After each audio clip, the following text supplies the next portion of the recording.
life's work to finding out what's really going on there. Because if you're just a man, I mean, there's a lot of people out there, they have no idea, they could care less about this until it's like, boom, it's right there over their house in New Jersey or something like that. So how do we make sense of things that are not in our reality? This is it's an affront, it's actually a trauma to your sense of self. If you think the world is just what you see it is, then you're in for a rude awakening, because it's not what we think it. Of course it is. Yes, things run, you know, come home, you know, do this until your house burns down, which is unfortunate, but things are not the way we think they are. There's another undercurrent of something else is happening, and we've never been told that. So this is what Linda says about the whole thing here. This is Linda Moulton Howe. Oh no, here we go. Here we go. Because she, I think, oh, can you shut that door? Yeah, you shutting the door? Thank you. Okay. What if we get that mind-cracking headline? She talks about the time, she can't wait for the New York Times to have the mind-cracking. We are not alone in the universe. That's what she's waiting for. And we're not alone in the universe. What does that mean for the population of the planet and for you and the history of civilization? Finally, a truth. As simple as that. If you look back 5,000 years or 12,000 to Göbekli Tepe, and you look at the history of this planet, is demonstrably one in which Homo sapiens sapiens is abused.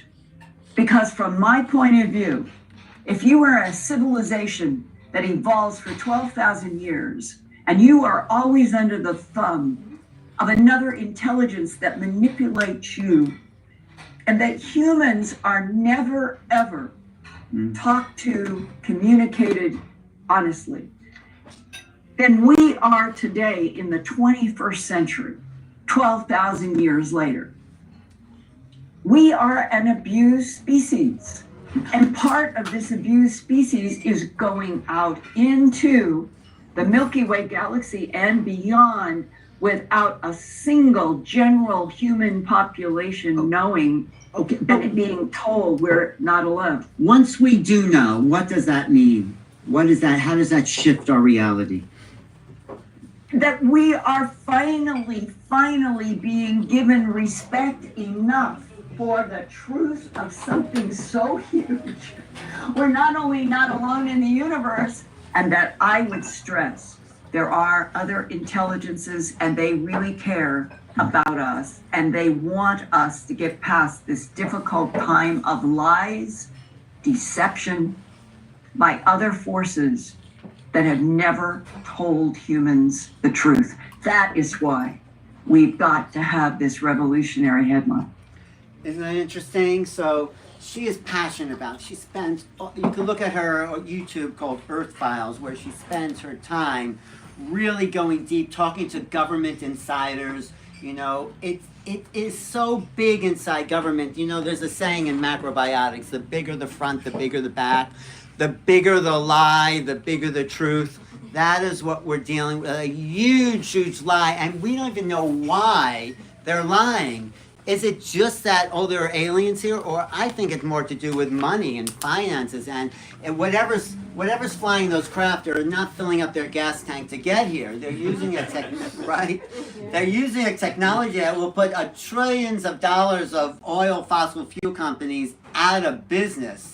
And that's really, I think, the connection to the political aspect. Yeah, but imagine if we all had free energy. I mean, imagine what that could do to, you know, the lifestyles of people. They wouldn't be enslaved working for energy. So we're here to experience something new. That's why I call my program New Realities. Any experience that's not conform to our categorized perception of learned reality will not be real. This is why the people in New Jersey are freaking out.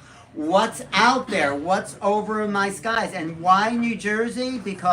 Maybe because of this, you know, Orson Welles, 1932, 38, right. The War of the Worlds he transposed to New Jersey, saying the Martians have landed in Jersey. I'm not saying that's why, but it's a strange coincidence that they're all over. And then not only over, well, this is the map of New Jersey. Oh no, this is a map of the U.S., where they're all over the eastern and western seaboard. And this is a bigger map. All the red parts are where people have seen drones activities. So what's going on? That's not a plane. Mysterious drones have been popping up in the night sky over New Jersey. Do people know about this? Does everyone know? Well, we're going to find out what they are. A video of the Morris County drones. The 1212 was around my house. What? You had? 1212. You saw them? Yeah, What and did I you saw see? a UFO too. What did you see, actually? That big, Big almost the size of the house. On the side of your house. Who else saw a drone here? Someone else said. You saw drones?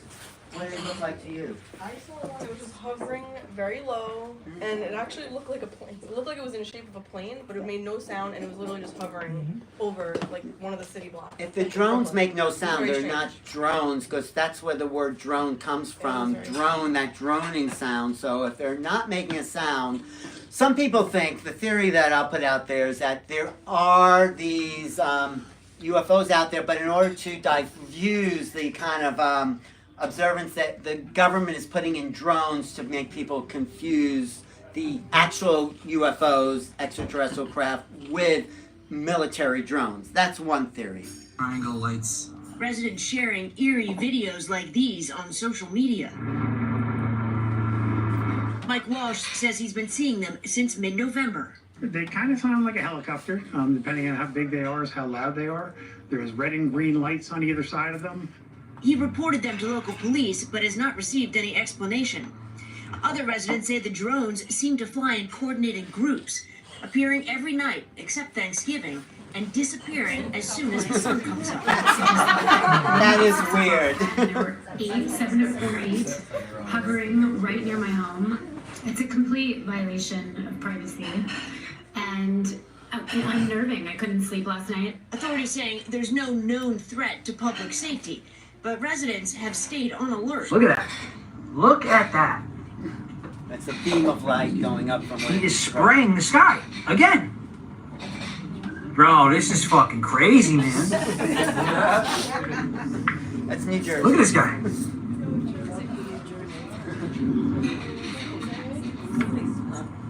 They're spraying the skies. Residents are frustrated at the lack of information from authorities. We want to know what's happening, and we want it to stop. Yeah. So all from mid-November into early January. These quite extraordinary so-called drone sightings all across New Jersey. In fact, it's not just across New Jersey, it's across the entire continental United States, across the United Kingdom at certain military bases, and indeed, if what I'm hearing from multiple people from all over the world is right, Russia, China, New Zealand, Australia. This sounds like an invasion, actually, and they're not telling us this in the papers. And it's very strange, and it's great that we're all gathered here, because I think it's going to be up to us to make a difference. So wait, a little more. Yeah, this is a worldwide... Look at that. That is not a drone. That is what's called an orb of light. I mean, these are like plasma orbs. It's not mechanical. It's something else. And that's being recorded by news teams. And they're saying, what is this? So... phenomenon.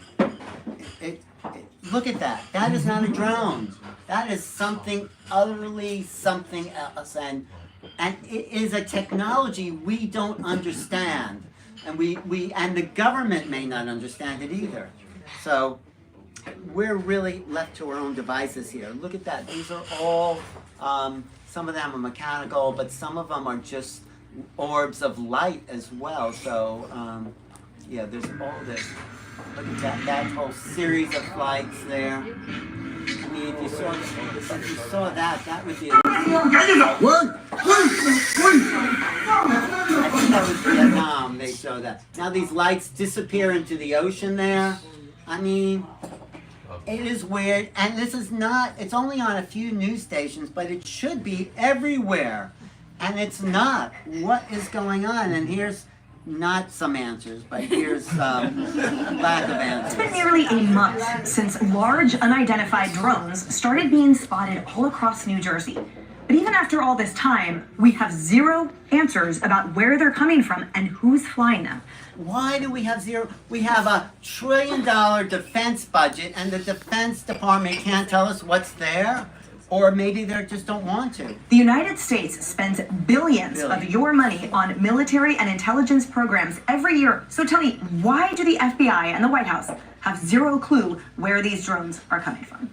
Why? Lawmakers desperate for answers as mystery drones buzz over New Jersey neighborhoods, including my own house. What can you tell us? What is going on, and why is it taking so long to come up with an explanation? Yeah, it's a good. I don't blame people for being frustrated. It's really frustrating that we don't have more answers as to where they're coming from and why they're doing what they're doing. Is public safety at risk? Are we concerned that there are nefarious intentions that could cause either national security or a public safety incident that would put Americans at risk? There's nothing that is known that would lead me to say that, but we just don't know. And This is that's the FBI concerning part. telling You're you. telling me we don't know what the hell these drones are in New Jersey are? Is that correct? It's FBI. That's right. That's crazy. I mean, that's crazy. That's madness that we don't know what these drones are. The American people deserve to know the truth on this, and we also deserve to have actions on it. The answer can't be we don't know. And the answer can't be zero. Exactly. You can't say on the one hand, you have nothing to worry about. We have no evidence that this is a foreign power or nefarious. And at the same time, you're not telling us exactly what is over the skies of the Garden State. You know, this sort of lying by government has been going on since 1947. I'm going to show you examples of that. It is very frustrating if you're in this field. But what is so sort of refreshing is that because no one knows, or there's not telling us, then anything you might come up with might be true, you know, because we're all in this together in this huge unknown that we're facing at this time in a positive way, I think. Where is Pete Buttigieg? Where is the transportation secretary? Where's Pete Buttigieg, the transportation secretary? By the way, Van Drew sits on the Committee of Transportation in the House, also Subcommittee of Aviation. These things come together. That's why he's so vocal. In December, we saw a large number of drone incidents at Langley. We still don't know. Langley is an Air Force base. Where is it? In Virginia? Virginia. We said they saw drones over a military base. That's restricted airspace. How could that happen? Who was behind those? We see consistent incursions around sensitive government facilities. Had a number of these drone incursions. Well, this is what's Gillibrand, the senator from New York. Military bases, over highly confidential, secretive sites, over areas like arsenals, over... Now, if this was Russian or Chinese, you'd think we would not shoot them down over a military airbase, so it's suspicious. Why aren't they acting? This $1 billion budget to defend the country, unless... nuclear sites over the last several years. I don't think we do know whose they are or even what technology they're using. I mean, that is so frustrating. You don't know who they are, and you have the best equipment that has been made. Concerned that the FAA and the DOJ and Homeland Security aren't doing enough to assess whose drones these are and whether they are adversarial in any way. For 2 weeks, Langley had drone incursions, and they was the type of technology that our radar didn't detect them arriving. And importantly, there are now that guy John Kirby. He's the worst human being. Yeah, he is a compulsive liar, John Kirby. Right, what no reported or confirmed. This guy John Kirby is the spokesperson for the DoD, Department of Defense, and you could see him lie right here on this little broadcast. Drone sightings in any restricted airspace. He says there's been no drone sightings in any restricted airspace. Gillibrand has said we've had drone sightings all over restricted airspace. And we've seen nothing in and around New Jersey that should give the people on the ground there concerns for their safety for this activity. And we've seen nothing, working with the Department of Defense as well, that indicates a foreign adversary actor involved or any kind of pernicious national security threat. Now, there have been some drone sightings, I think, as you know, over some military bases. Now he's finally saying there has been. We're obviously looking at that. That is a different category. People in New York and New Jersey see drones the size of an SUV over their house every night and think that that doesn't make any sense. Certainly, I understand why people would be looking at this and being concerned about it. We're concerned about it too, which is why we have the Department of Homeland Security and the FBI. My goodness, looking at this and taking it seriously. We understand that people are concerned. We understand that they got questions. We got questions too. And here's John Kirby on with Martha McCallum and try and find an answer as to what's going on in what he says. Watch this. Why not just take one down and figure out what's going on? Well, okay, the idea of taking something down, again, you want to worry about public safety. First of all, we don't have enough conclusions to take that kind of a policy action. But let's just assume for a minute, Martha, that we did. I mean, you're not going to want to shoot something down where it can hit somebody's house or hurt somebody. Well, the Coast Guard says that there are 30 of them following one of their ships in the ocean. So would that work? I mean, again, we have to develop the policy options based on what we know we're dealing with here. We just don't know enough such to a make liar. to take those kinds of actions. Have you a couple of things that stand Now, out. this guy, Michael Schellenberg, is the only really honest reporter out there. And he actually just spoke in front of Congress about a month ago where he's reporting this undercover activity. For me, the first is just the dishonesty of government officials. I mean, it was really weird last week for both Mayorkas, the head of DHS, and John Kirby, an important Defense Department spokesperson, they actually outright denied that there had been drone sightings or reports of drones over U.S. military bases or other sensitive sites. No one asked them about that. They literally went out and said that affirmatively, and Kirby repeated it. Bizarre, because there's been a ton of news coverage, including a major Wall Street Journal article from November, just last month, about Langley Air Force Base, for example, in Virginia, being buzzed by drones they couldn't control. So there's a lot going on here. So here's this guy. Darn, we just don't know what these are. Because I'm not going to lie to you or to the American people. Do you know and you can't say? Can you tell me that?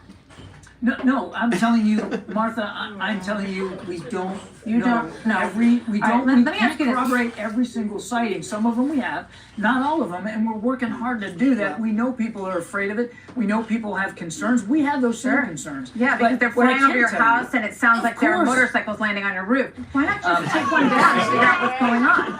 So the lie goes so deep, it even goes to presidents. I used to like Obama until like this. What is true, and I'm actually being serious here, is that there's footage and records of objects in the skies that we don't know exactly what they are. We can't explain how they moved, their trajectory. They did not have an easily explainable pattern. And so, I think that people still take seriously trying to investigate and figure out what that is. But I have nothing to report to you today.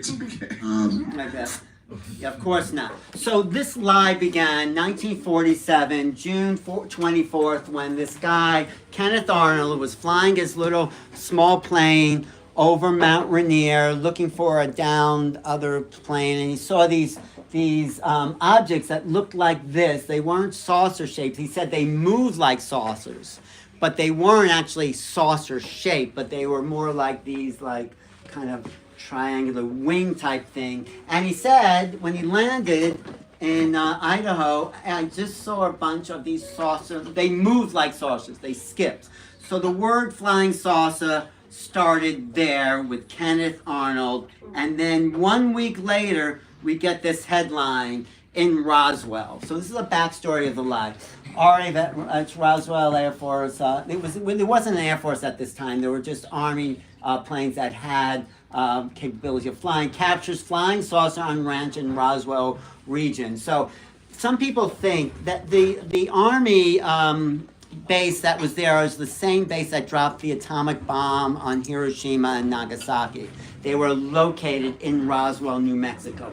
That's where this UFO shows up. So, boom, it hits the headline, flying saucer lands in Roswell, until the next day when, there's that headline, and the next day, Army debunks Roswell flying disc as world simmers with excitement. You know, so the next day, it was debunked. It was like, oh no, it was a mistake. It was a weather balloon. So right then, the lie started, because they also found bodies and things like that at the crash site. So why did the lie begin? Because some people say we're coming out of World War II. That was intense. You're going to throw this like thing at them at this crucial time where people are just recovering. Say we have crap. That's why some people think. I think it also has to do with the technology. So you know, it goes back to what Mark Twain said. It's easier to fool the people than to convince them they've been fooled. So the Air Force put out a whole smear campaign against anyone who claimed to see a UFO sighting. They were completely ridiculed. It was actually a campaign where they did this, and then now scientists ridicule them and media. That's all changing, but it was an actual intended campaign to be look ridiculous. Now this guy, Jesse Morcell, went to Roswell, picked up pieces, but this is the pieces of the balloon, and look at the expression on his face. He was made to pose with this pieces of balloon after he had found the original record. Jesse Morcell, he was the one that came forward years later, because he was sworn to secrecy, saying there was a UFO crash at Roswell. So only small secrets need to be protected. The big ones are kept secret by public incredulity, like the incredulousness of the public. But there were some documents that came out. Now, this is a really major document from the FBI's file. It says an investigator for the Air Force stated that so-called flying saucers had been recovered in New Mexico. They were described as being circular in shape with raised centers approximately 50 feet in diameter, each one occupied by 3 bodies of human shape, only 3 feet tall, dressed in metallic cloth of very tiny texture. Each body was bandaged in a manner similar to blackout pilots. So they found these bodies, and supposedly they took them back to town, because I think there was one that was still alive that they brought to Wright-Patterson Air Force Base. But the rest, they were about 3 feet. This is what they call the grays. I mean, this is an FBI document. I'm not saying it's necessarily true, but in 1950, this is the most looked at document on the FBI website. That's how I found out about it. The FBI was complaining that, why is everyone looking at this document when we arrested all these dangerous criminals? Everyone was looking at this document from the 1950s. This is called the Guy Huddle Memo. So Guy Huddle put that out there. So now there was this. In 1952, there was a flyover over the Capitol of these lights. So before 1952, it was all called flying saucers. In 1952 on, they called it unidentified flying objects. So flying saucers were too much like Buck Rogers and cartoons. So they had to rebrand it into UFOs. So this is a guy, a general from the Army coming forward and kind of giving a little statement about what was it over the Capitol that everyone saw. So let me just go forward. I mean, I'm just giving a little backstory to where we are today. Okay, here we go. Okay. Threat or menace to the United States. In pursuit of this obligation, since 1947, and analyze to the best of our ability anything in the air that may have the possibility of threat or menace to the United States. In pursuit of this obligation, since 1947, we have received and analyzed between 1,000 and 2,000 reports that have come to us from all kinds of sources. Of this great mass of reports, we have been able adequately to explain the great bulk of them, explain them to our own satisfaction. We've been able to explain them as hoaxes as erroneously identified friendly aircraft, as meteorological or electronic phenomena, or as light aberrations.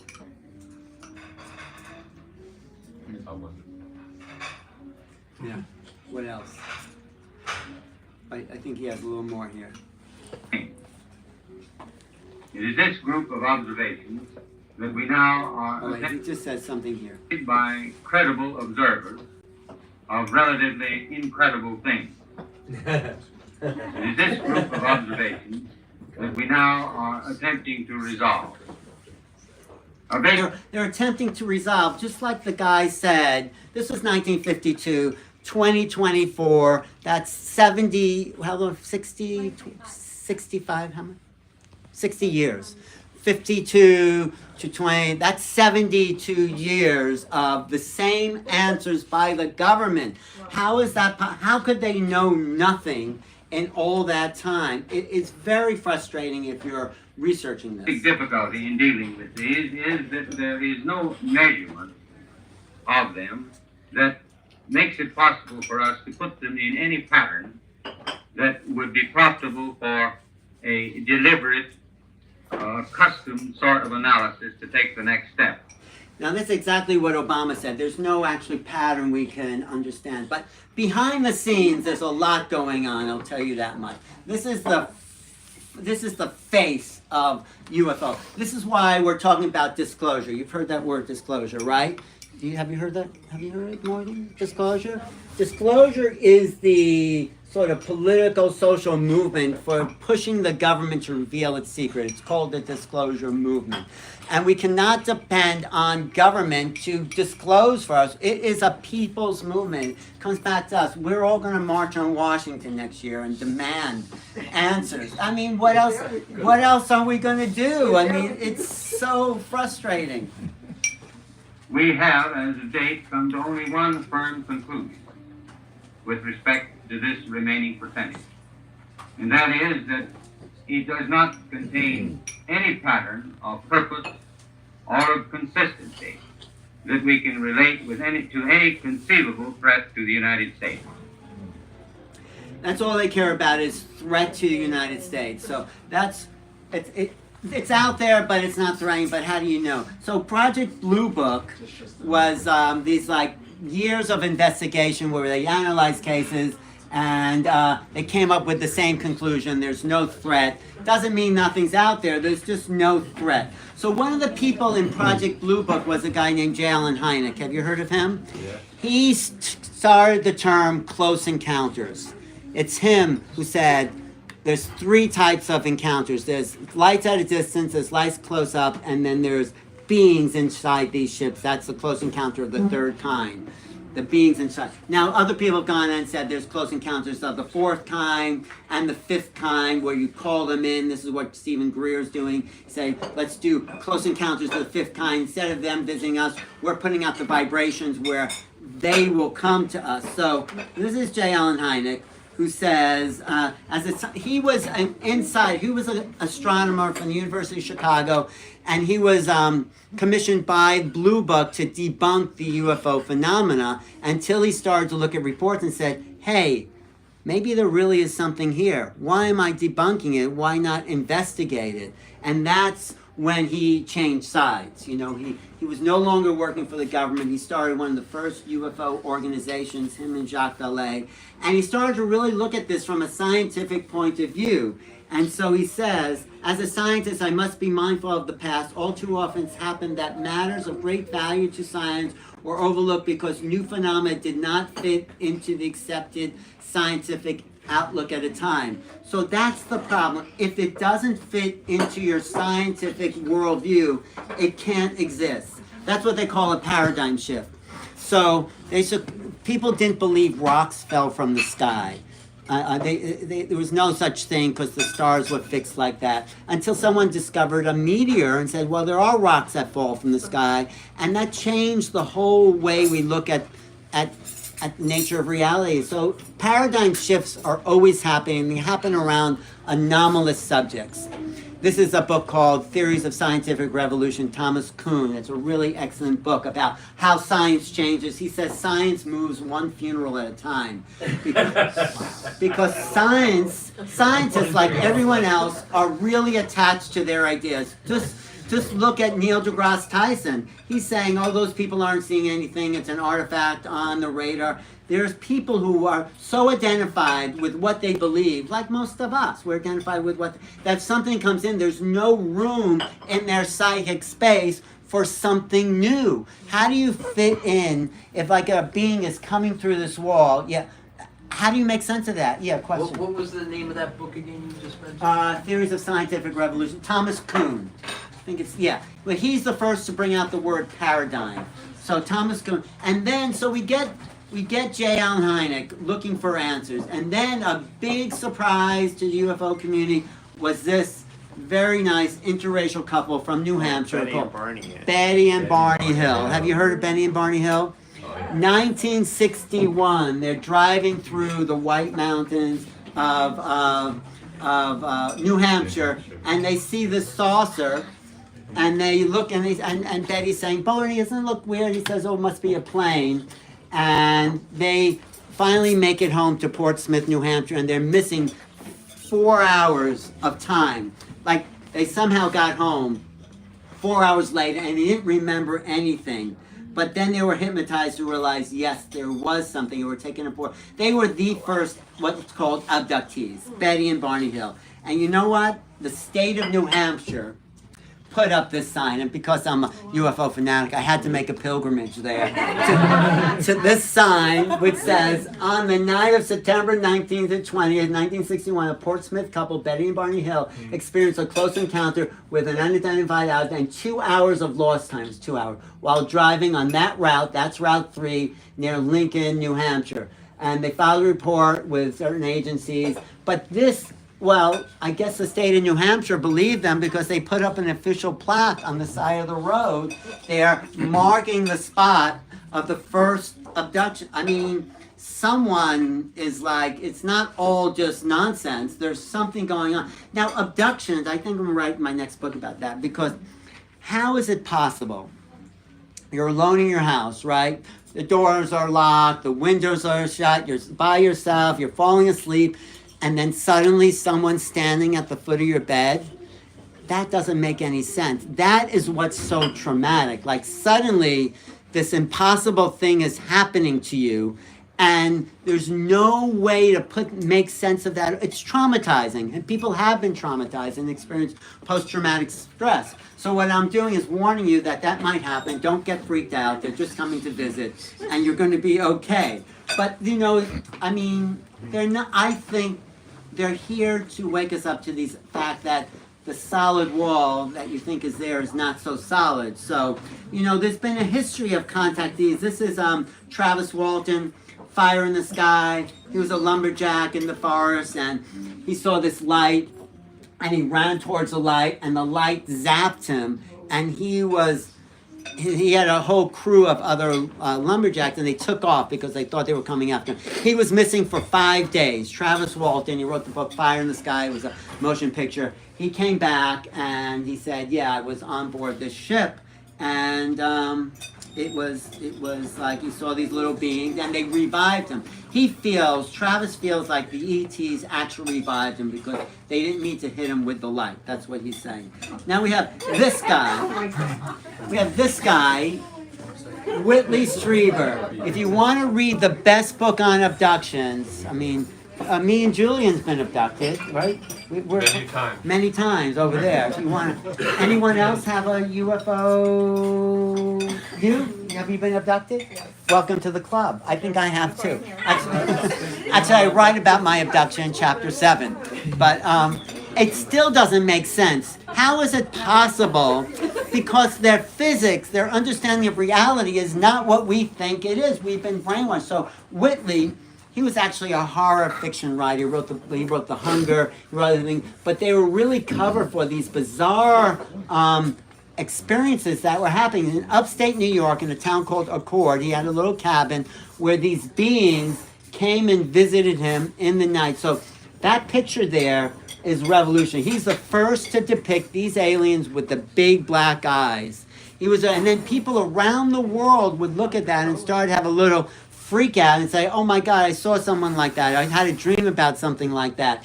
So the idea these gray beings are taking our genetics.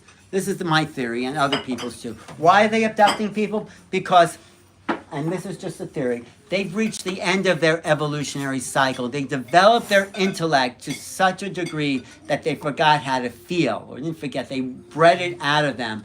And they hit a dead end. If you don't know how to feel, if you don't know how to create, if you don't know how to love, there's no other evolution. They realize, uh-oh, we took a wrong turn there. We need to get the feeling, emotional sense back into our genetics. So they're taking our DNA and they're merging it with their high intellect to create a hybrid race of half ET, half human. So their great intellect and our ability to feel, because that's what we're best at, emoting, emotion, all that.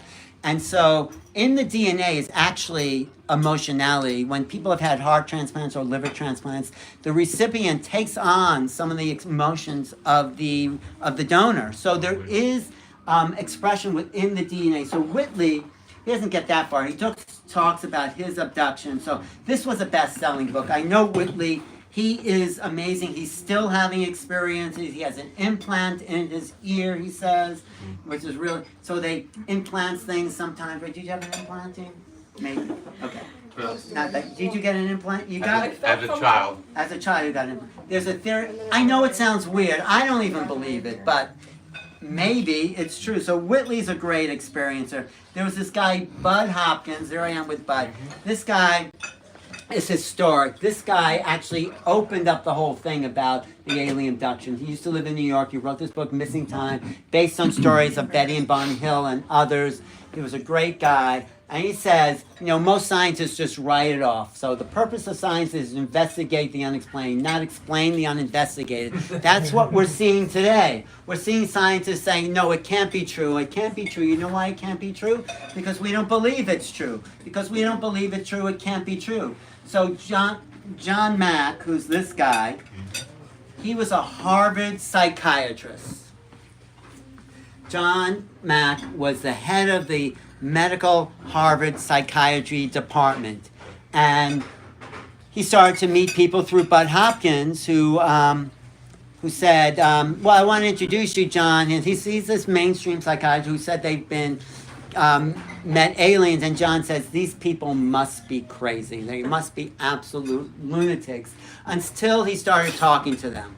And he's talking to them, he's saying, well, these people are having real experiences. They feel like they're real to them. They're not crazy, not hallucination. So people would come to John and say, please tell me I'm crazy because I've had these experiences of these little gray beings coming and meeting me in the middle of the night. John would say something like, I have good news and bad news. The good and bad news is that you're not crazy, you know? The bad news is, yeah, they're happening. And the good news is you're not crazy. So it's like he looked at hundreds of cases where people unrelated to each other would tell the same story of showing up in the night, being taken out of the bed, being on board these ships and having these examinations or this DNA taken out of their body. And so he could not confirm, these people were not crazy. So because he was a professor at Harvard, Harvard said, you can't say this. This is Harvard. You can't say people are meeting little gray aliens and being taken. This is not fit in with our little brand that we're creating. So they tried to get rid of him. And thanks to people like Danny Sheehan and other lawyers, they got him off because this is freedom of speech. Harvard said, couldn't you just call this another form of psychosis? And John said, no, these people are not psychotic. They are having an experience that's real to them. So he took the phenomenological approach to psychiatry. You know what that is? Phenomenological approach is that you just base the experience on what people are telling you is real to them. You don't judge it. You say, okay, that's your truth. If you told me you went someplace, I couldn't judge it. Like, you seem pretty sane. Well, maybe it is. Maybe that's just beyond what I know. So John was really key and acknowledging this phenomena. This is John speaking here. something doesn't fit our notions of reality, and yet the people that are having an experience are of sound mind, are sincere, or nothing to gain, are in effect opening to other realities, then it seems to me the responsibility of academicians as well as theologians is to begin to question our notions of reality. That's me and John hanging out for some coffee. That's me and John there.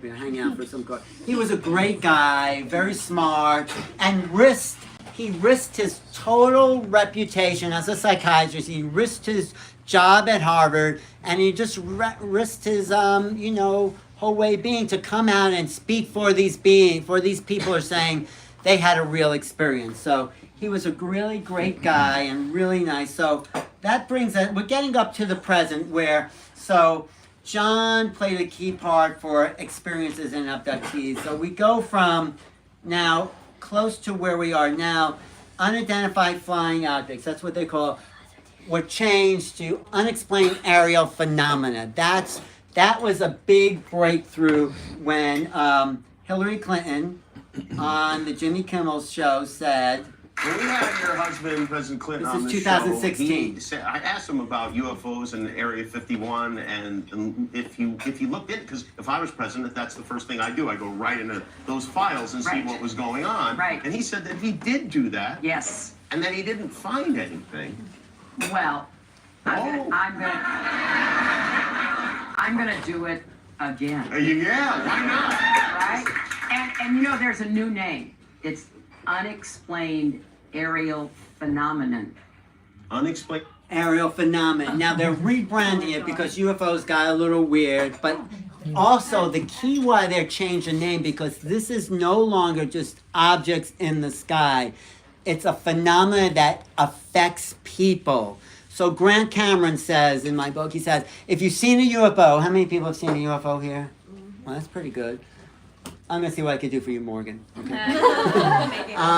You're part of the phenomena. If you've seen it, you're entangled with the phenomena. So it's a phenomena. They're not just objects. There's an interactive, energetic that's going on here that's unexplainable. Aerial phenomena, really? Yep, UAP. That's the latest nomenclature. I like the old one. I like UFO. I don't know why. Well, I think we can use them interchangeably, but I would like us to go into those files and hopefully make as much of that public as possible. If there's nothing there, let's tell people there's nothing there. What if there is something there? Well, if there is something there, unless it's a threat to national security, I think we ought to share it with the public. Well, what if everybody... Yeah, so that's it, They give you the excuse, the threat to national security. The only threat to national security are the people holding the national security. It's a threat to control. That's really what we're up against. There's a faction of the government that's beyond the Constitution that is manipulating our perception of this phenomena. And the government and the people that we elect don't know about it. You have a question? Well, I was recently seeing what Stephen Greer's been saying recently about that there's going to be a big disclosure coming up. And he's saying that there's really what's going on is there's this rogue international kind of... I think we're in the big disclosure. The drones over New Jersey, which are interspersed with real UFOs, otherworldly objects, is the disclosure. They're not showing up all at once because they don't want people to freak out. This is Hillary Clinton with Lawrence Rockefeller, who was big promoter of UFOs. He funded John Mack and his organization. He's talking to Hillary. So she knows there's truth out there. Back in the day. Yeah, back in the day. This is Lawrence. And so then you get J. Allen Hynek. This is him in Close Encounters of the Third Kind. He had a little cameo there. UFOs may be a psychic phenomenon. Aliens may not be from outer space, but from parallel realities. This is where we're coming from. Are they coming from another planet or a solar system, or are they coming interdimensionally, which seems like the current idea now? They're replacing like this whole idea of what they call the ETH, the extraterrestrial hypothesis, to an interdimensional hypothesis. So that brings us up to modern history. This is the headline for the New York Times, December 16th, 2017. So from Roswell, 1987 to 2017, it's denials and lies and all that. That's, what is that, 70 years of lies, until you get to this article in the New York Times where they release footage from the Pentagon. And that's why this was such a breakthrough in our field. You know, so here we go. This is the headline. And this is, they release videos in with the headline. You know, so what was, here we go.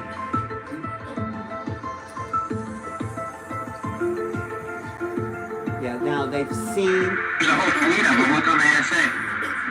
He says there's a whole. They're going against the wind. The wind's 120 knots from the west.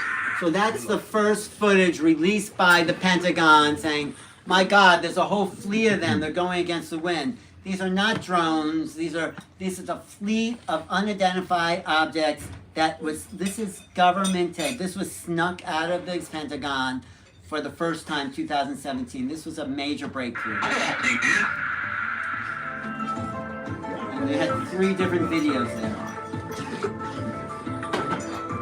So, that's that. So these mysterious objects over, and so you get this guy Eric Davis coming, he's one. So there's insiders, and then there's really insiders, and then there's outsiders like all of us. The insiders know what's going on. Eric Davis said to the Department of Defense, there are crash retrievals of off-world vehicles not made on Earth. This was published in the New York Times. We could not make it ourselves. I don't know why people don't realize the importance of this. So the person who released that video to the Pentagon was this guy who's kind of like a local popular hero, Lou Elizondo. You know, have you heard that name, Lou Elizondo? Yeah. He was a former intelligence officer, and when he came out... We have tackled many strange stories on 60 Minutes, but perhaps none like this.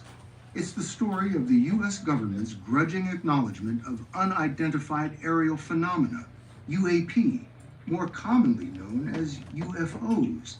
After decades of public denial, the Pentagon now admits there's something out there, and the U.S. Senate wants to know what it is. The Intelligence Committee has ordered the Director of National Intelligence and the Secretary of Defense to deliver a report on the mysterious sightings by next month. So we're making a little progress. Besides saying, oh, we don't know what it is, there's something out there. The ball is moving down the field, right? We're a little closer to the goal line, like saying, oh yeah, we're being visited. So there is something going on. That was progress. Took 70 years of hard-pressed energy to get the government to get this far and to get this guy, Elizondo, to come forward. So he has some... The story will continue in a moment. Here it is. Here it is. So what you're telling me is that UFOs, unidentified flying objects, are real. Bill, I think we're beyond that already. The government has already stated for the record that they're real. I'm not telling you that. The United States government is telling you that. Luis Elizondo. Yeah, it goes a whole little report about him. But he says it right there in 60 Minutes. Doesn't get any more real from that. I don't know why that's not on the front page. The phenomena did not seem to originate from any country. He's not allowed to say off-world for some reason, but any country is close. He just wrote this book called Imminent, which was an instant bestseller in the New York Times. I recommend getting that. It's a major, major thing. And the thing is, what is imminent? Disclosure. The realization that the U.S. government is aware that the topic of UAPs is not only valid, but they're real. Ross, we're not alone. We are not alone in this universe, and it is a simple fact. And the U.S. government has been aware of that fact now for decades. The American public, the entire planet, is being lied to by the American government about what's really going on.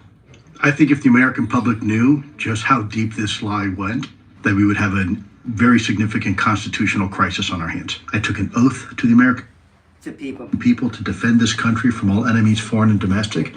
And it turns out that the enemy was elements in our own government. It was the bureaucracy. Isn't that interesting? This is a constitution. Forget aliens. Who cares about aliens? This is a constitutional crisis where parts of the government are not talking to other parts of the government, and the Pentagon is just running its own laws, making its own laws. And the big thing is they're getting kickbacks from private industry when they sell these crash retrieval to industrial. So they get these crash retrievals, the Pentagon, and then they sell it to private industry, and people in the Pentagon are getting money for selling stuff that belongs to people of this country, the technology, to private industry. That's what I think the big lie is here. That's a constitutional issue. I don't know. But this is after Elizondo came out, he said the Pentagon released this thing. There's any verifiable information since any claims that any program regarding the reverse engineering of extraterrestrial craft exists. But Elizondo says here, let's just see, he says that there comes a point in your book where you name names. You name Lockheed Martin, TRW, Northrop Grumman, Boeing, Raytheon, BAE Systems, and the Aerospace Corporation as being some of the private corporations that are involved in working on retrieved alien technology. True? It is true that it is in my book. Yeah. You also reveal how some non-human alien biosamples are now being kept at Fort Detrick in Maryland. Were. So, right. What does this mean then, that we do have alien bodies, that we're not alone in the universe, that everything we've been told about us being there's my ship. They're calling me now to aboard. I'll have to. That's my little ringer there. What are you gonna do? I'm obsessed here. How could you not be obsessed? This is the most exciting thing happening on the planet. This is unknown. No one has an answer for this. So I want to find the answer. But, I am obsessed because what's going on here? We have been lied to. The government's coming out. The Pentagon's not telling us. We're being denied it all. And we need people to come out more and more saying this is a reality. Not to drive home the point, but this guy, Gary Nolan, he's a scientist. He was working on people who claim to be abducted, and they have a part of their brain that's enlarged over people who haven't been abducted. They have this cataputamen, there's a part of the hypothalamus that seems to be more active. And so he was asked directly about... I'm curious, do you believe that extraterrestrial intelligence has visited planet Earth? I think you can go a step further. It hasn't just visited, it's been here a long time, and it's still here. And it has basically, people talk about the wow signal, looking for extraterrestrial intelligence. The wow signal is that people see it on an almost regular basis.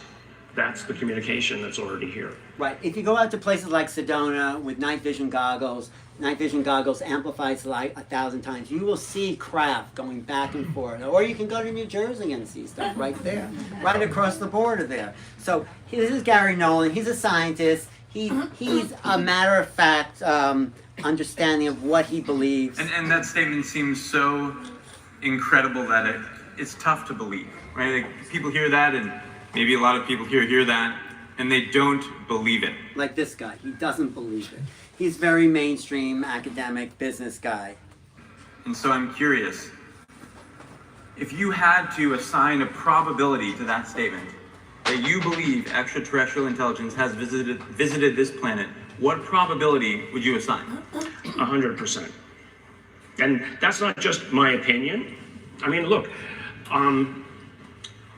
the National Defense Appropriation Act, passed last year, signed by Biden in December. 30 pages of that is the establishment of an unidentified aerial phenomenon office, the establishment of looking into the harm that's happened to any of a number of the individuals, going back to 1945 and looking at the disinformation and misinformation that has been basically articulated over the decades. The creation of a whistleblowers program specifically that allows people from within, I'm going to say this, who've been working on the reverse engineering programs, reverse engineering of objects, so that they can come in and break their oaths, but it's specifically just to talk to Congress and give that information in classified settings. And that the most recent one that happened was just last weekend, and it created quite a hornet's nest in Washington. I'm going to show you that hornet's nest in a second, but you see why it's so difficult to tell people the truth, because reality is not what you said, what we've been learned, what we've been educated to believe. Maybe life is not a freak of nature. Maybe it's an emergent property of creation. That goes against a lot of the Darwinian, Newtonian science that we've learned. So something else that we've not been educated to understand, and we've been locked in this one little way of thinking, has controlled our reality, and they, whoever they are, wants our reality to be controlled, because if it's bigger, how do you tell people to pay their taxes or whatever they do, you know, or this? Or, I mean, you know, how do you control people if suddenly they realize you've been lying to them? So that's the big plus. Well, that's why we need a reformation of the whole field. So this guy was the whistleblower. This guy was the whistleblower. Who is that hornet's? This guy, David Grush. Have you heard of David Grush? Yes. You've heard of him. He had testified in front of Congress, but it was his testimony on News Nation that really blew the whistle on everything. Because he was an intelligence officer. Gary Nolan's just a scientist. This guy's an intelligence officer, and this is the most intense kind of interview I've ever seen, and this answers some questions. You are saying to the human race, for the first time, an official intelligence representative at a high level from the US government is saying publicly, we are not alone. We're definitely not alone. Absolutely, the data points empirically that we're not alone, yeah. Been lied to for decades. Yeah, there's a sophisticated disinformation campaign targeting the US populace, which is extremely unethical and immoral. Thank you all for being here today. Oh, it is unacceptable. Wait, there's another clip of Grush there that I had, but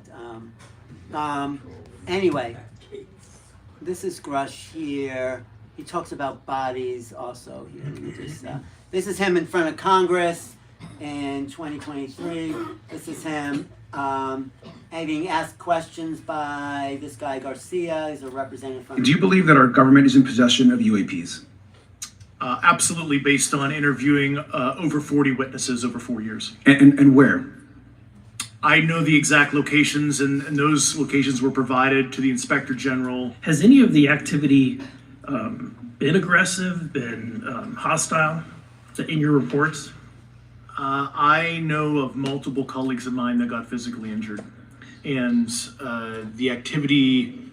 By UAPs or by people within the federal government? Both.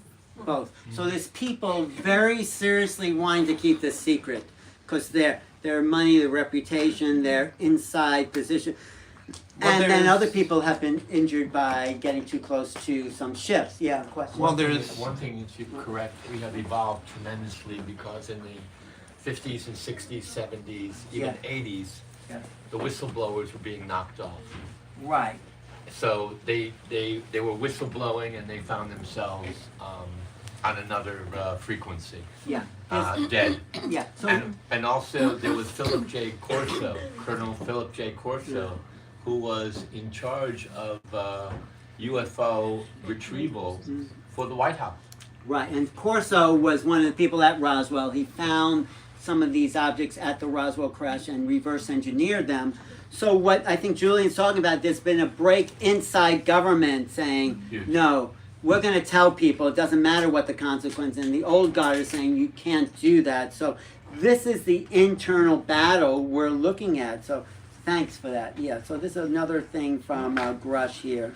Yeah, I mean, it is a mind-blowing side of it, right? It's a little easy to imagine, you know, an artifact or whatever, but when you start talking about, you know, the biological side of it, it really throws you for a loop psychologically. It did for me, and, you know, I talked to the people that, you know, were on that aspect of the program, if you will, and I mean, it comes with the territory. I mean, buckle up, I guess. It's a thing. Were they alive? Were they dead? I don't get into specifics. Okay. Yeah, I know a lot of that stuff. Out of curiosity, why are you allowed to say that NHI pilots came out of the... NHI is non-human intelligence. That's the new word for aliens. Non-human. NHI. Craft, but you can't go Well, more that's into all I put in the pre-publication stuff that got approved. I mean... Got it. I could go back and ask for more. Any specific knowledge I garnered when I was on the other side of the door, if I want to talk about that publicly, everybody who has had a job like I have has to submit to a thing called DOPSR at the Pentagon, DoD Pre-Publication and Security Review. You know, even if it's about this stuff. Like, I know it sounds insane, but like, you literally have to say, like, this is what I want to talk about. Why do you think they approved it? Catch-22. Because... So they'd have to self-identify and highlight their concerns to redact. So the office who would propose a redaction, say it's a 3-letter agency or whatever, so they would have to self-acknowledge. So I think when I submitted that, they had a choice, right? Either we try to sequester Dave's ability to speak publicly and try to tell him no, but then we have to give him a reason and tell him what organization said no. If it got redacted like that and it cited what organization and what security reason it is, I would just publish that. And then. So you see how deep this is? How are we going to get out of the lies and the mess? Well, some people are thinking we just have to give amnesty to all these people for 70 years that have been covering the lie and getting money, or else it's going to just stay this internal thing going on. So, you know, there's so many things. There's Chuck Schumer, who's saying UAP Disclosure Act of 2023, which was voted down. We want to know what these things are. Chuck Schumer's saying we need transparency. That's what we need here. And other people are coming forward and saying that too. Let's just say, oh, no, this is Luna. She's a Republican from Florida. So where are we at now? What's the problem? Well, let's go back to John Mack, who says, this is the issue. We are dealing with a phenomenon which violates our sense of reality. That's the big issue here. And which operates in the gray area between the physical, objective world and the subjective world. We're being asked to prove this by methods of physical science alone, but those methods will not yield their secrets until we know other ways of knowing. So we can't understand this reality with our left brain logical mind because it doesn't make sense to our logical mind. It just doesn't. So we need another way of understanding. Well, I like this quote by, if any phenomenon remains brute and dark, it's that the corresponding faculty in the observer has yet to be activated. So we need to shift our way we think reality is and let go of it and just float in the unknown so we can start to access some new realities. That's why I call my show New Realities, because we need to access some new realities. And the problem is civilization is a race between education and catastrophe.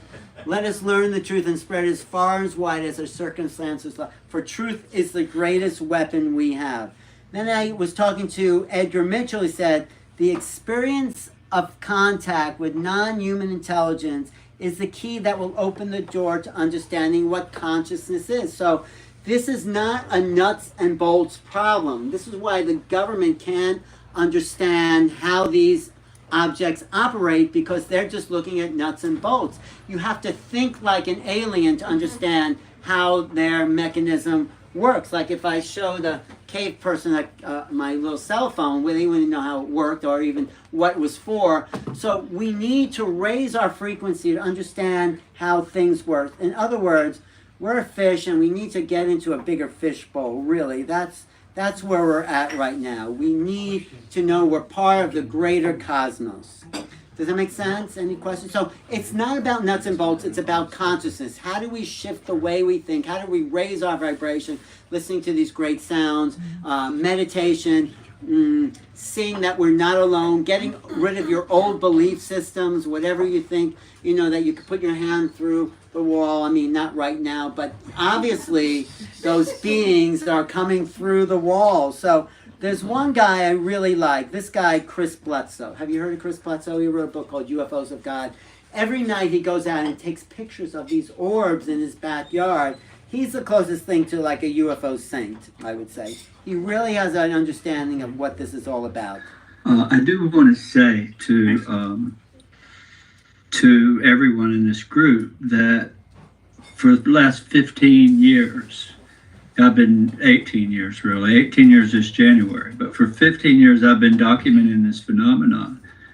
And I have maintained for 15 years, when I reported to MUFON way back, that these orbs can mimic anything.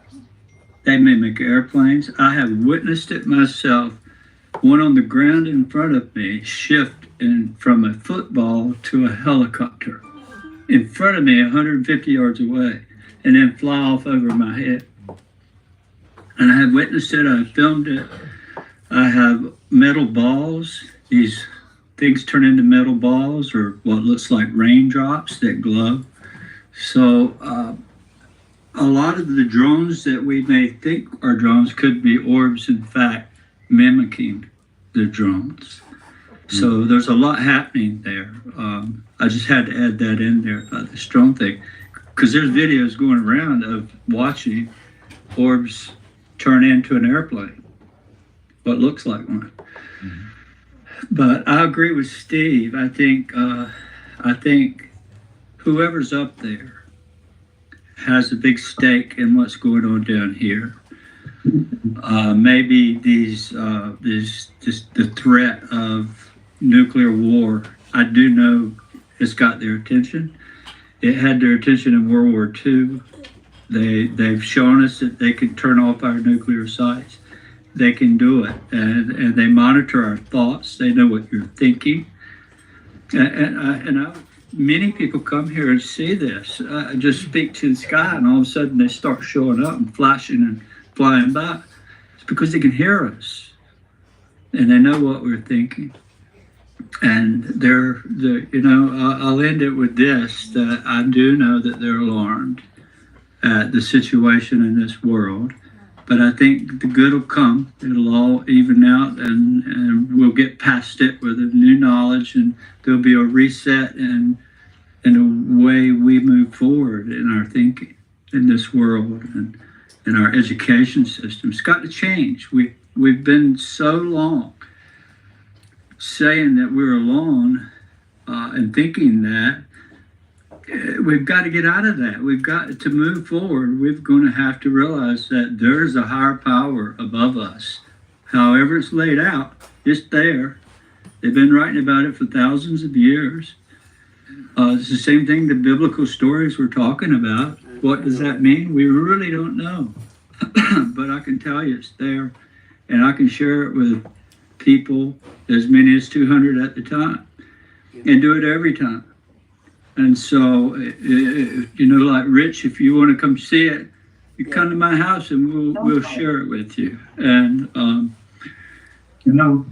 that would be a big thing. It gets a little religious there for me, but there is something there, and we don't know what it is. But one answer is: anyone know what channeling is? Are you familiar with channeling? Well, some people don't, maybe. Well, there's a guy I know, Daryl Anka, who channels this being Bashar. You know Bashar? Yes. And do you know Bashar over there? He says he channels this extraterrestrial being. So he calls himself a first contact specialist. Bashar is the name of the being. Daryl's the regular guy who's just like me and you. So Bashar says this is not necessarily my conclusion, but I think it's leading to this, that we're in a new phase. So we were in, before 1947, no one knew about flying saucers, UFOs. Then we did, and then it was covered up.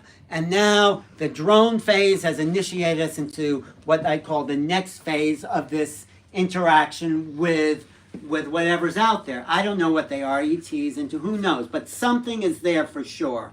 And that's naming, I don't know where they're from, I don't know if they're Syrian or Turan. Lots of people give a lot of names, which doesn't mean anything to me. There's something there, and we have to kind of make peace or meet them on that field. So Bashar has the answer he says is happening here. You ready for the punchline? This is the beginning of the next phase of open contact for your planet. We are going to talk about the idea of what you can do to accelerate this for your own experience. We are going to talk about the idea of what it means for your planet to experience the beginning stages of contact. There are literally thousands upon thousands upon thousands of beings involved in these transmissions. Thousands upon thousands of beings involved in different things going on your planet, watching, observing, and in many ways, participating. Our participation is about to become more physical. You will see over the course of the next few years increases in what you call UFO sightings, UAP sightings, to get you used to the idea that there is a lot of traffic around your planet. There are a lot of portals through which many ships pass, many beings come and go.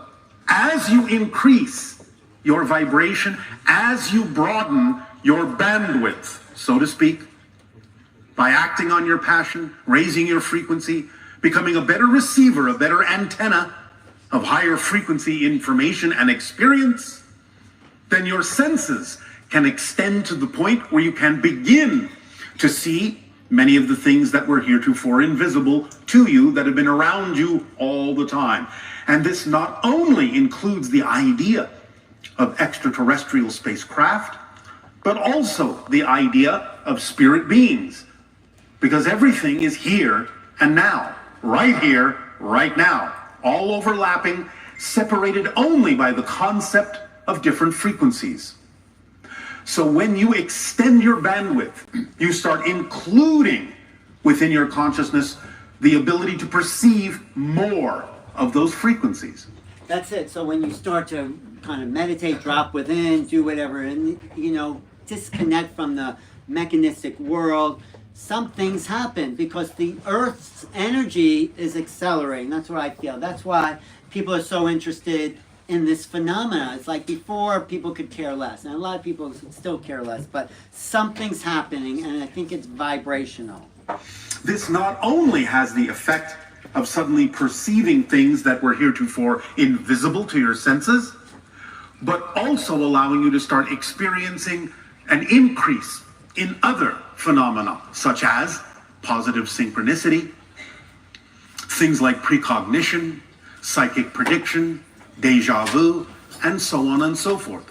Because as you broaden your bandwidth, you are extending from the physical into the non-physical, where you have laid out your life path as a blueprint, non-physically, before you chose the experience of incarnation.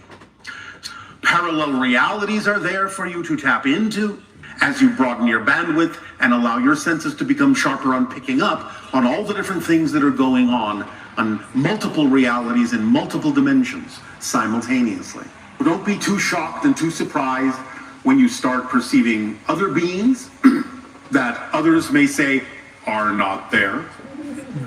As you see an increase in spirit shapes, in causal plane geometrics, in energy streams, in UFOs, in interdimensional beings, in angelic energies, so on and so forth.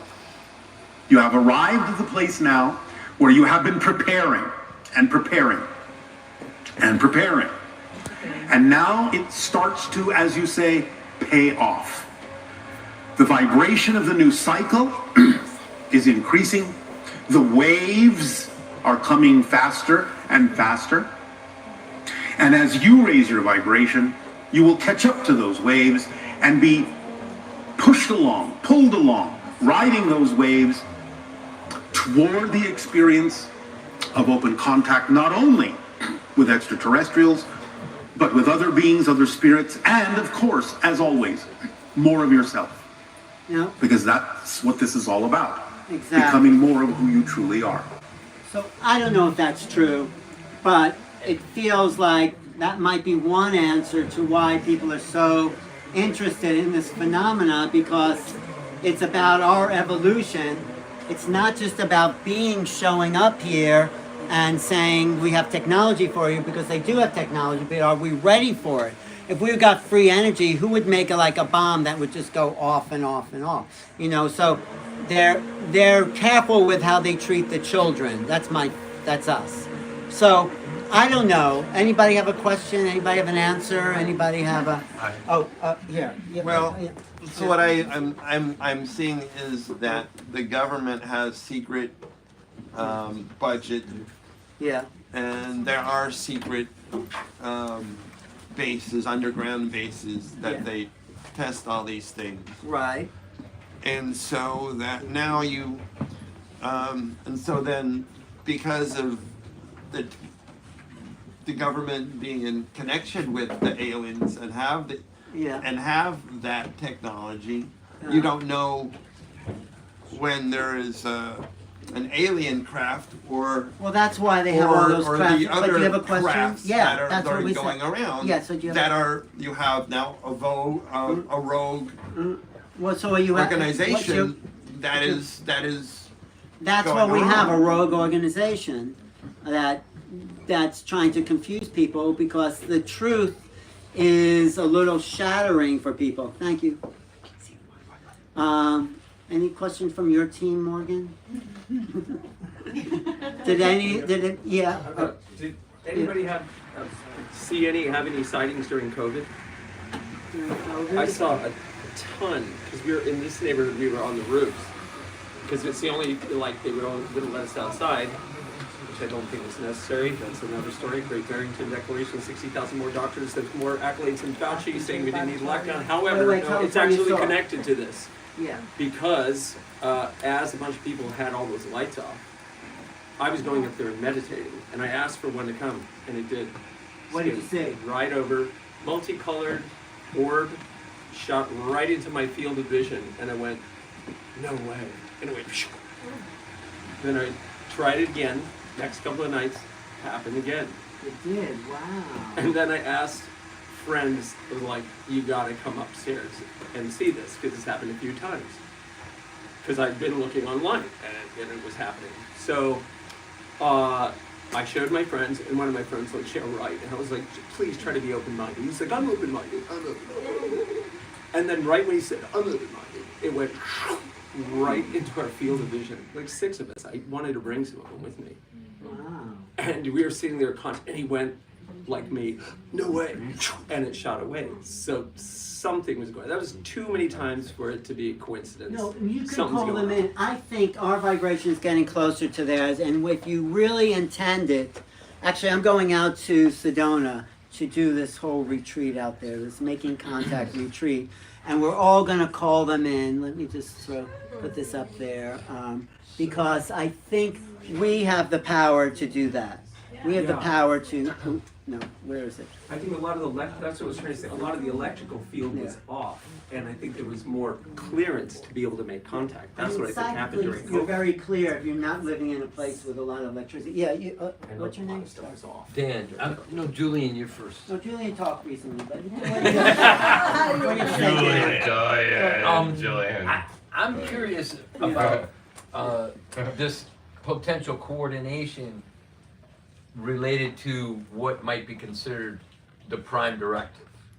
What's the prime? Like they can't non-interference? Non-interference, I don't believe that. We've been interfered with for many. Well, in like coordination, right? Because certain degree of right. I mean, well, they don't want to freak us out by landing on the White House lawn or something, but they're showing up with the government drones, and people are saying, well, that's not a drone. So it's a slow acclimation to the idea that we're not alone. More and more people are looking up now, thanks to the drones in New Jersey, and they're seeing other things. So it's like, did I see something? Was there something there? It's slowly seeping into the consciousness of the planet, right? Yeah, I mean, think about Roddenberry, though. He was a prophet. Yeah. I mean, well, yes. Open and closing doors, communicators. Like, this is channeling on his level through the imagination.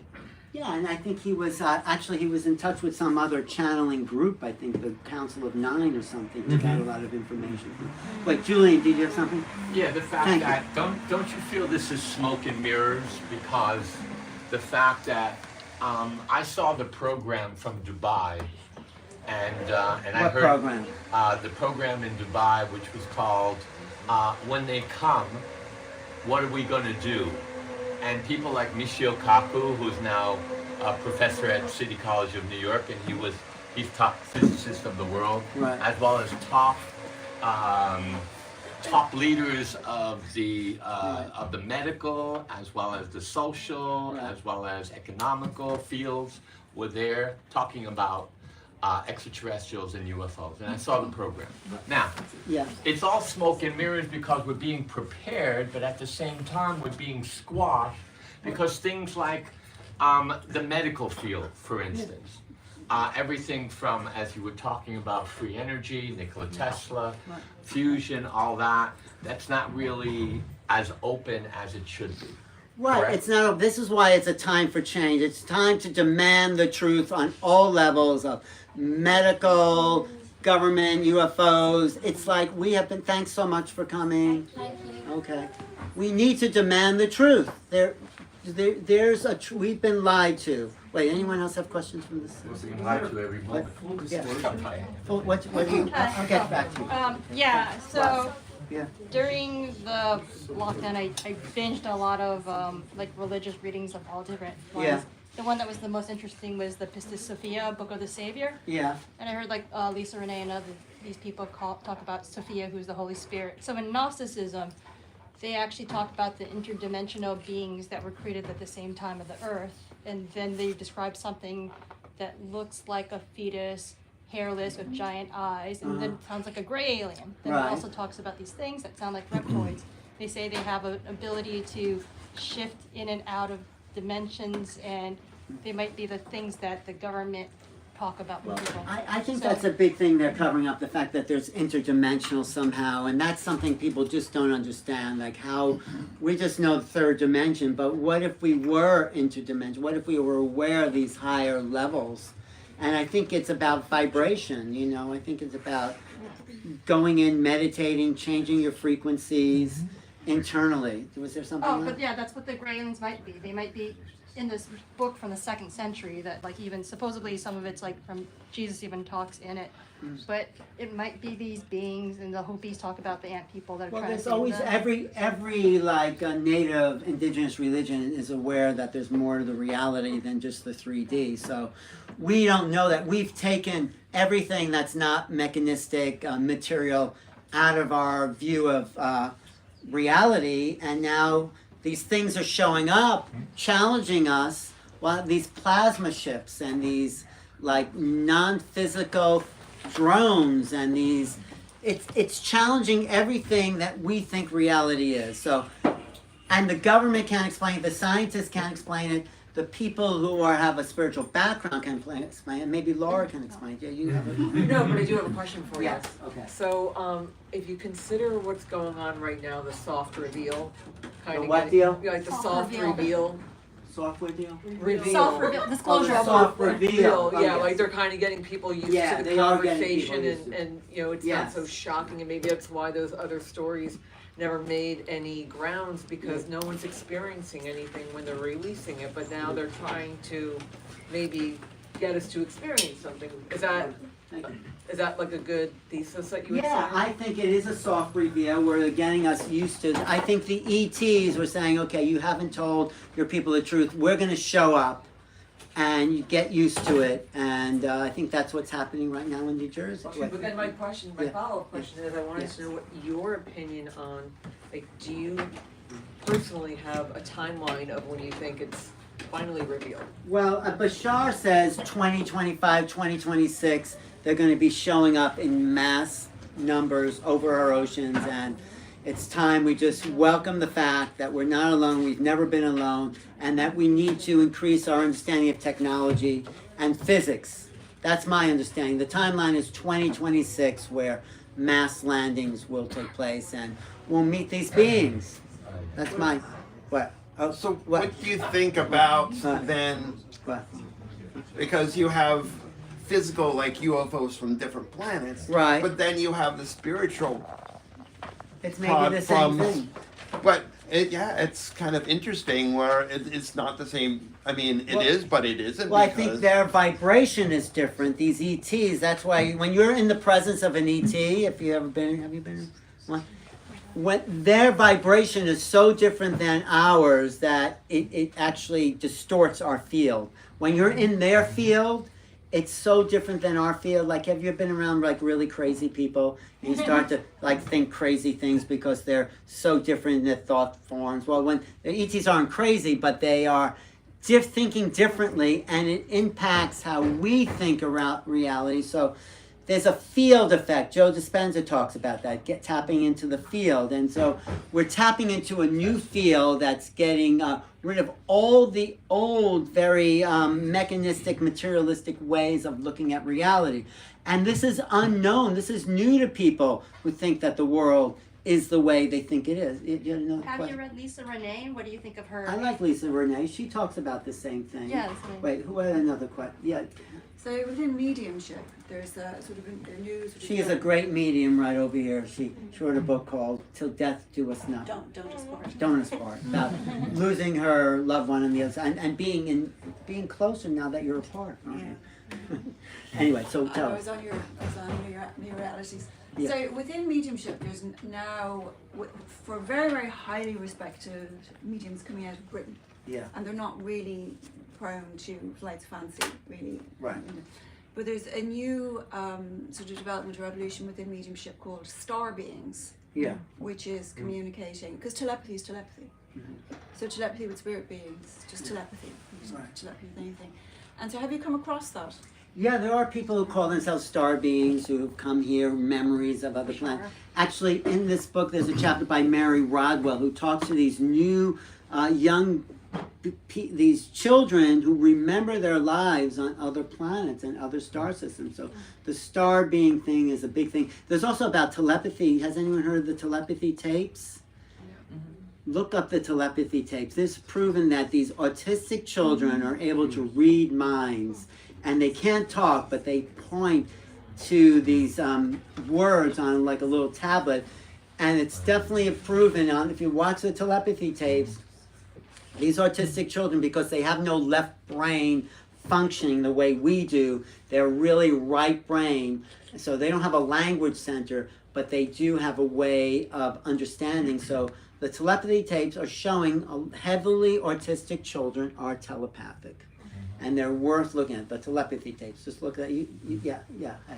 No, you. Go ahead. Oh, no, go ahead. I didn't say nothing. I'm just Okay. chilling. Maybe. I was curious what you might think of this idea that throughout the stories, in different mythologies and religions and so on, talks about this group of people, human beings, who are elevated in their frequency by and large. Right. These beings have, high degree of technology. Of course, they can scan for these frequencies, right?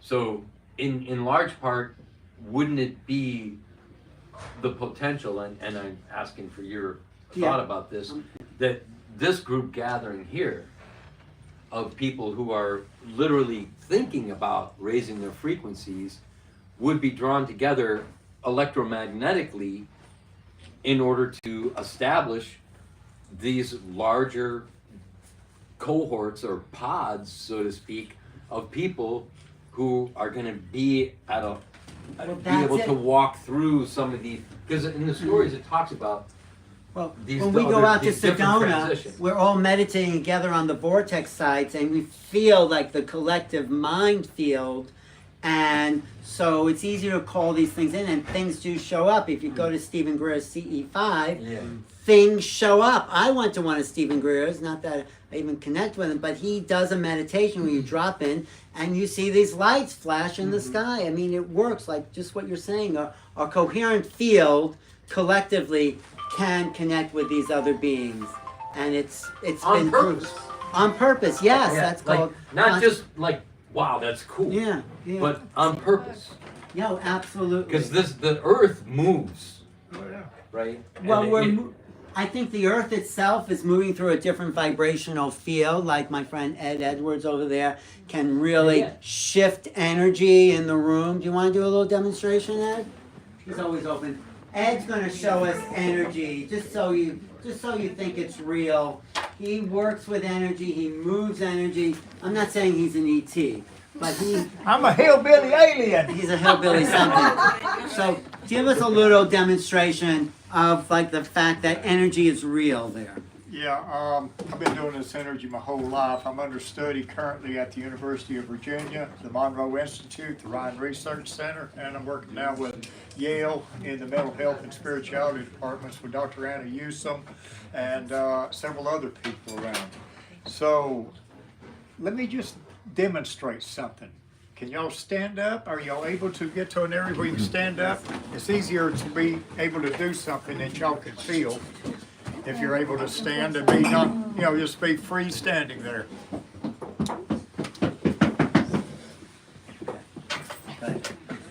Go for it, Ed. Okay, here we go. So I'm turning on this energy, and y'all should start feeling a little tingling sensation. Okay, now I'm going to set up what I call the electrical gravity waves. It's like an unseen force. I pull you forwards right there. Now I'll reverse the polarity and push you backwards.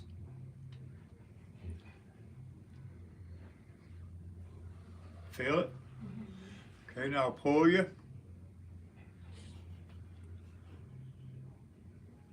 Now I'll push. And so by running these energies, I cause people's problems, pains, and everything else to go away. And that's why these universities study me in the medical departments. So now I'm going to pull y'all sideways.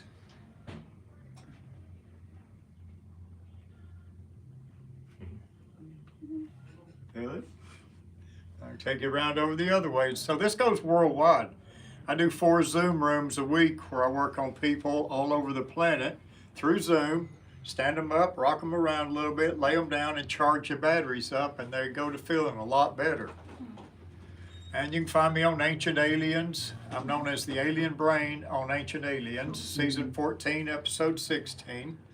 I was filmed with Sid Goldberg 3 months ago on Gaia, so I'm going to be on 2 new episodes of Divine Sciences and a new episode. They're working on a whole new series based on what I'm doing right here to y'all. Okay, so there's your quick little in a nutshell. Does that prove you energy exists? I mean, did you feel that, right? I mean, so if you can feel it on this level, maybe as we raise the frequency, these ETs are affecting our vibration, right? I mean, could it be? Here's some business cards if y'all want to follow me. Hand it out. So, I mean, we are moving into a new reality whether you like it or not. That's what the ETs are all about. And join me in Sedona if you want, or other places. I'm going to be doing a remote viewing course. Now, remote viewing, has anybody know what remote viewing is? I do.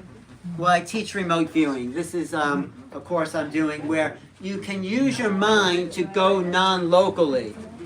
You can come to that more. You use your mind to realize that you are beyond time and space. So come to this remote viewing course because it's really going to be a lot of fun because the ETs are beaming us energy. They really, really are. They want us to be, if consciousness is not contained in your brain, right? Your brain is like a radio. It's picking up the receiver of your consciousness field. But if the radio breaks, it doesn't mean the broadcast has stopped. So the radio, you've opened the radio, you're not going to find not going to find the Beatles in there singing their latest song. You're going to find it's a receiver. Your brain is the hardware. It's not generating consciousness, it's receiving consciousness. This is just my belief system. It's generating consciousness. Does that make sense? So if I told you that, if you never heard of the internet and I told you I'm getting information that's not on my computer, you would think that's impossible because every information had to be programmed into the computer unless you realize you have an internet. Well, you have this psychic internet where you can pick up thoughts of other people, you can project thoughts, consciousness is an app. It's not a thing. It's an application you can use to send healing energies like this. You could send thoughts, you could receive thoughts, you can do long distance energy transfers, you can feel other people. This is the new understanding in the courses I'm teaching in remote viewing, how we can use consciousness. Everyone says, oh yeah, it's all consciousness, but what does that mean? How do we use it, and use it with intention? That's the thing. That's a GPS. So when you're remote viewing, which is what we do once you learn remote viewing, we start making contact with ETs. So in remote viewing, you just send your consciousness, you set the GPS to what you intend to view, past, present, and future, and you start to receive images. Isn't how you do it in your mediumship? How do you get the images? It just comes to just sort of set out the intention to invite somebody to communicate. When you're doing mediumship, it's usually known to the person in front of you. Right. And then they choose how they're sharing the information. So you're a medium, so you talk to people who cross over, and someone comes to you and say, I want to talk to my father. And then what do? You just send out the envelope, moving in energetically into an altered state, for one thing. You move into altered state, and then how do you receive? And then you just send out the invitation to the father, and then immediately, energetically, you'll start to feel the presence of the father. The father will then start to share either feelings, memories, images, sounds, whatever information that you can, it's like in a dream space. Yeah. There's sort of an awful lot of abstraction going on and multi-layered information being received in your dream that seems at the time to make no sense, but somehow you understand it. And that's really telepathic communication. And so the information also from the discarnate comes the same way. Right. So, but everyone has that gift of, because we all have this right brain, it's just that our left brain's so overdeveloped, we're not hearing the message. So if you drop into the right brain, what's that? Altered state. Altered state and right brain. Have you seen that video of Jill Bolte Taylor? She was a woman who had a stroke to her left brain. She had no logical mind, but she became one with existence.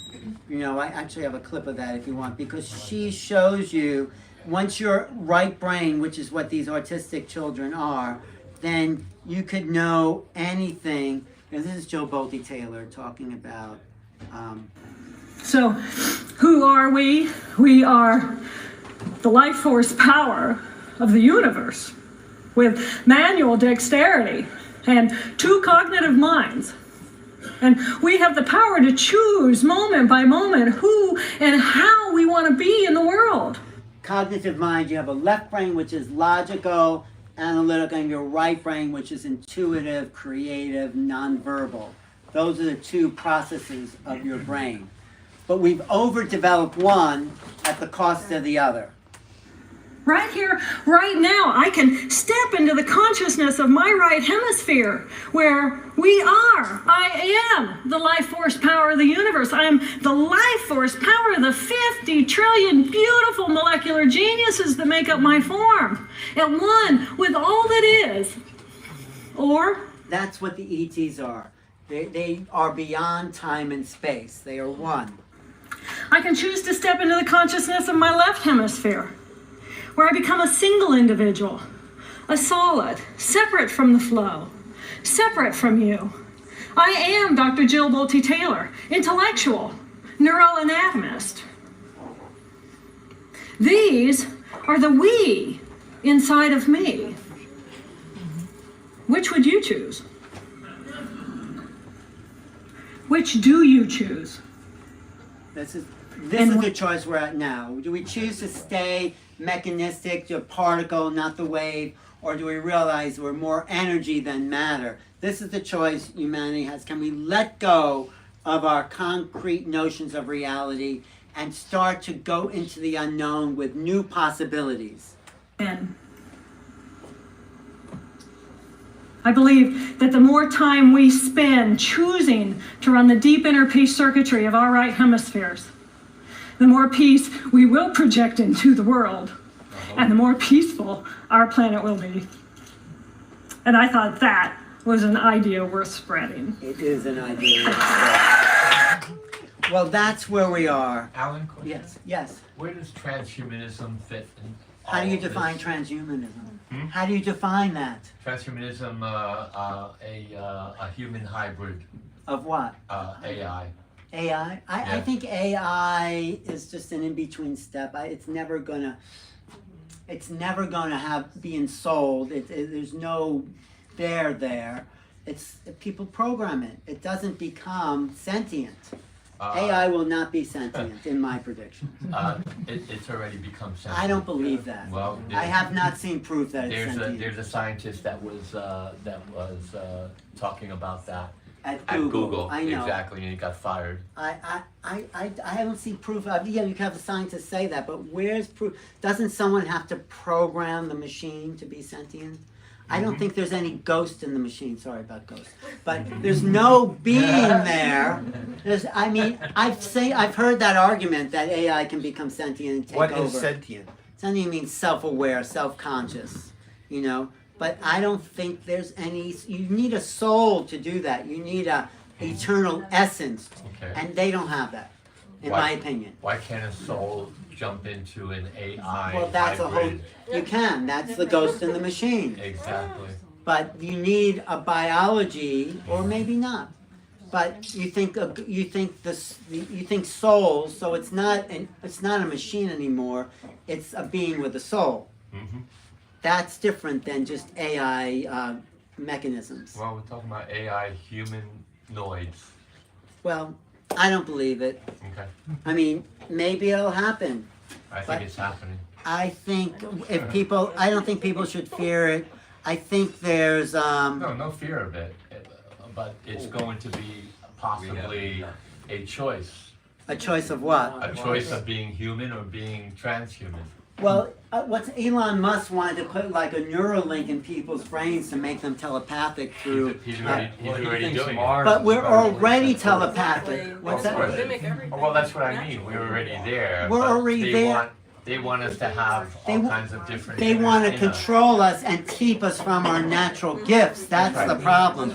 We don't need a Neuralink to be telepathic. We just have to get out of the way. Hey, thanks for coming. What's your name? Dan. I'm selling books if you want. Yeah, I'll take one. Okay, take one.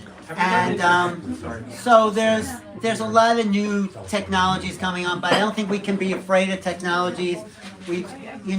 Technology is always double-edged. You can let it control you, or you can control it. So, what's that? I heard of Project Bluebeam. I don't believe anything Stephen Greer says. So. That's mine. He's very domineering in the UFO field. So. But there was all the whistleblowers that came forward and said it was a plan to manipulate enemies in the field and possibly even the public.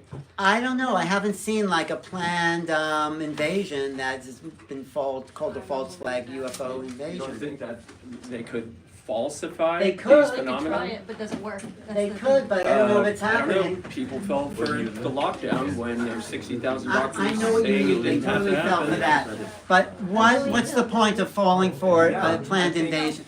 I don't think. And we need to be aware. I think the ETs are going to stop any Project Bluebeam. I'm part native, and not that it matters. If my family portion was Lord of the Rings, I would be the Gollum because I got the recessive European genes, but I spent time on many different reservations. I became a sun dancer. The elders have been talking about being in contact with star beings a lot. Exactly. And the star beings warned that not all of them are good. And that some of the ones that are predatorial and evil have connected with predatorial and evil people from our various governments and are planning something, but some of the good ones, like Quetzalcoatl, by the way, came and said, some of the people that I'm related to are not good and beware. Well, I think some of the That's ETs what the are not elders all say. good.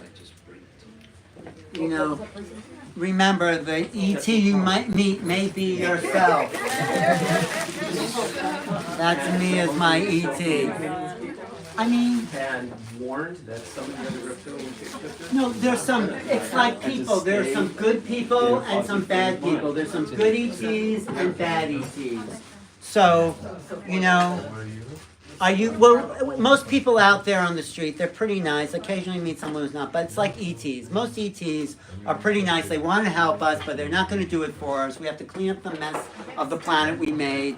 And then, we'll get the technology we need. We need to clean up our violence, our warfare. I mean, we're still making war. Can you believe how primitive? None of us voted for that. It's a We're in the field. We're in the field. Peace on earth right here. There you go. Here and now. Peace Well, it on starts earth. here. And you gotta What's your say name no to again? evil Dan. to How'd establish you find good. out about this? That's part of the game. Of course. She brings peace on earth. Do you want me to sign a copy for you? Yeah. Anyway, I do have some books for sale. Thank you so much for.